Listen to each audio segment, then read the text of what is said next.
Estamos de volta falando hoje de hábitos e da força dos hábitos. Então, nós falamos no bloco anterior que o cérebro procura uma deixa para entrar no estágio, no que o autor diz do livro, no loop do hábito. Então, essa deixa é o início do hábito. Mas um hábito não é feito só dessa deixa, desse gatilho que origina o hábito. O hábito é feito também de rotina e o hábito é feito também de recompensa e anseio pela recompensa. Então, existe a deixa que origina o hábito, existe a rotina, que é a repetição, que é, por exemplo, a rotina de escovar o dente, e existe a recompensa por ter escovado o dente ou por ter se exercitado, por ter comido. E isso vai fazendo o hábito ficar automático. Então, a recompensa, qual é o papel da recompensa? É ajudar o cérebro a saber se ele deve gravar esse hábito ou não. Quando eu como, por exemplo, eu tenho o hábito de comer batata frita. Existe a recompensa, o sabor da batata, o salgado, a fritura. O meu cérebro associa aquilo com prazer. Então o cérebro pensa, opa, comer batata é bom. O cérebro não pensa em termos de qualidade, se isso vai fazer bem ou não. O cérebro pensa geralmente a recompensa está associada ao prazer, ao lado sensitivo da coisa. Então, você pode dizer, poxa, mas não faz bem, é uma recompensa falsa. Sim, é uma recompensa falsa, mas para o cérebro isso traz prazer e por isso é fácil a gente se habituar a comer porcaria.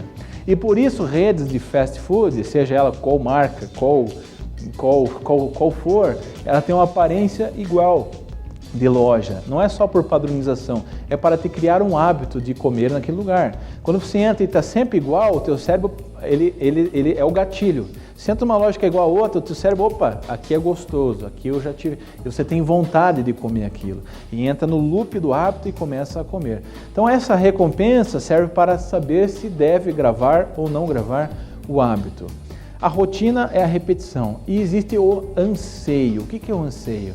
Para o hábito se firmar, o cérebro cria o anseio do hábito. Então, a sensação de prazer por comer alguma coisa, ou por se exercitar, ou por falar determinada língua, é um anseio. E para que o hábito funcione, então tem que existir esse loop do hábito. Loop do hábito. Deixa, rotina e recompensa. Isso vai se tornando automático na nossa vida. Quando surge um hábito, o cérebro para de tomar decisões lógicas. Quando surge um hábito, o nível cerebral baixa e a pessoa entra no estágio automático de tomada de decisão. Por isso, fizeram uma pesquisa, por exemplo, com um time de futebol americano que não ganhava nada e que foi dirigido por um técnico que sabia o poder do hábito. O que esse técnico fez? Conseguiu fazer esse time chegar várias vezes à semifinal e quase se classificar ao Super Bowl. Esse técnico fez aqueles jogadores repetirem jogadas o dia inteiro. E ele fez com que aquelas jogadas essenciais, elementares, se tornassem hábitos para aqueles jogadores e conseguiu resultados extraordinários. De um time que sempre era o último, que apanhava de tudo quanto é time, que era ridicularizado, para um time que se tornou um dos melhores da história dos Estados Unidos.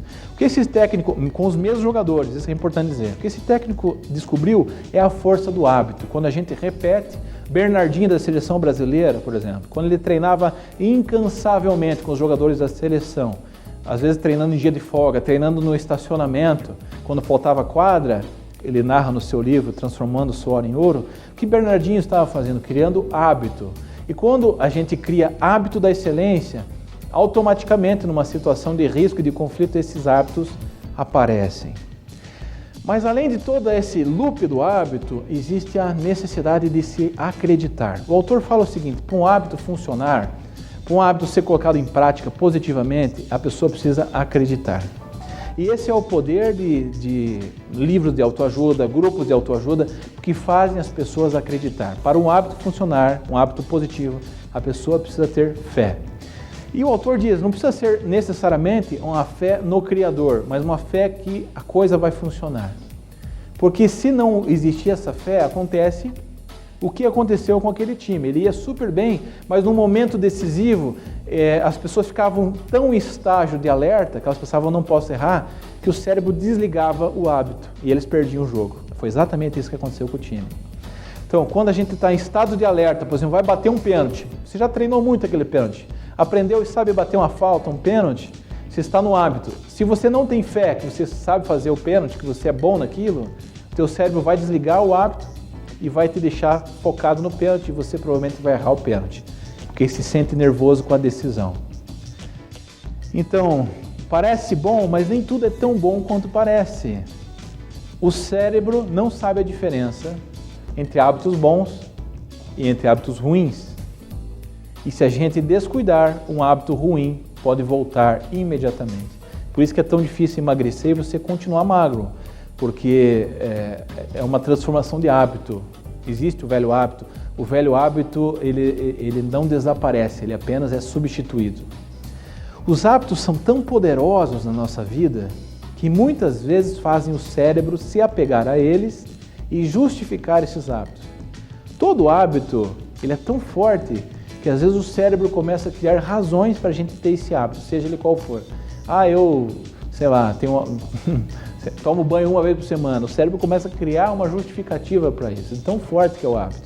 Então a gente tem que cuidar e ter a consciência que esses hábitos podem ser positivos ou negativos, e transformar hábitos negativos é colocar um bom hábito no lugar de um mau hábito.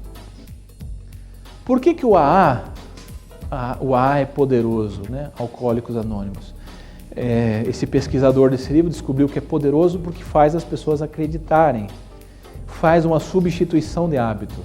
Quando a pessoa vai no AA, ela tem um grupo de pessoas dizendo para ela que é possível, que dá, que funciona. E essa pessoa começa a acreditar na mudança. Isso é importante para o cérebro, porque acreditar na mudança faz a mudança acontecer. Então, se você é viciado, dependendo de alguma coisa, seja videogame, seja jogo, seja álcool, seja droga, você precisa entender que você precisa de um grupo de apoio para te fazer acreditar na mudança do hábito. E o que o AA faz é mudar a deixa, descobrir a deixa. O que é a deixa? Por que eu bebo? Eu bebo geralmente porque eu estou angustiado, porque eu estou com conflitos que eu não consigo resolver, porque eu estou triste, que eu estou sentindo um vazio. Então o AA descobre qual é a deixa que me leva a beber. Primeira coisa, o AA ajuda a descobrir isso. A segunda coisa, o AA trabalha na recompensa. Por que eu bebo? Porque beber me traz uma sensação de ser aceito, às vezes. Beber me traz a paz, trabalha numa área do cérebro que dá prazer.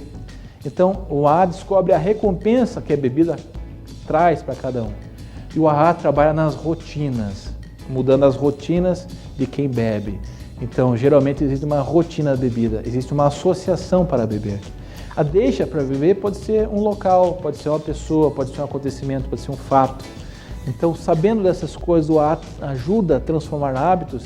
E ao contrário do que se imaginava, do que os pesquisadores imaginavam, o AA é uma ferramenta poderosa de mudança de hábitos. Eu não sei se você sabia, o fundador era um alcoólatra, né? E estava no fundo do poço, ele era ateu, não acreditava em Deus. E um dia ele estava no quarto dele, no fundo do poço, e ele falou: se existe um Deus, se existe alguém, se existe um sobrenatural, eu preciso de ajuda agora, eu quero a sua ajuda. Se existir, se você existe mesmo, como as pessoas falam, eu quero a sua ajuda. E diz ele, na sua biografia, que ele recebeu uma luz, como se fosse uma luz invadindo. Ele não viu isso, mas ele teve essa sensação de algo invadindo ele, e ele nunca mais bebeu na sua vida e inventou o AA baseado na crença de um poder superior. O AA não tem uma bandeira religiosa, mas é baseado numa crença superior. E esse homem se tornou tão cristão que o AA tem os 12 passos, dedicado aos 12 apóstolos.